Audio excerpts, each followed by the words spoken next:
हे आहेत माननीय चंद्रकांत दादा पाटील. ते म्हणतायत मराठा जातीने मागास नाहीत, ते अस्पृश्य नाहीत. आता हे मराठी बोलायला लागले कोण? जे RSSला दत्तक गेले ते. कारण RSSला दत्तक गेलेल्या मराठ्यांना आता खरा फायदा होणार आहे. जरांगींना किती फायदा होईल किंवा त्यांच्यामुळं गरीब मराठ्यांना काय फायदा होईल तो नंतरचा भाग आहे.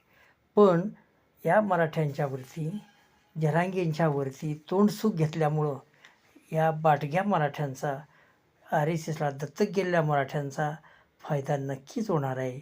ते सांगतायत त्या गोष्टीमध्ये काही अर्थ तरी आहे का? छत्रपती शिवरायांना शूद्र मानलं गेलं ते का? सर्व मराठे हे शूद्रच आहेत.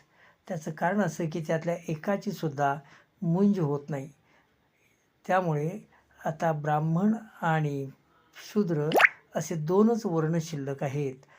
परशुरामाने 21 वेळा पृथ्वी निक्षत्रिय केली म्हणजे क्षत्रियांचा निपात केला.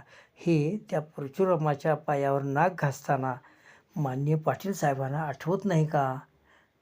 त्यांना आता मुंबईकरांचा पुळका आला आहे, पण आंदोलनकर्त्यांचा कसा छळ केला. त्यांना संडाससुद्धा मिळू दिले नाहीत, पाणी दिलं नाही, राहण्याची सोय केली नाही. हे काही दिसलं नाही का?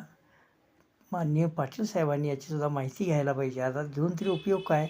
कारण RSSला बरं वाटेल तेवढंच त्यांना बोलता येणार आहे. नाहीतर आहे ती पदंसुद्धा मराठ्यांची जाणार आहेत.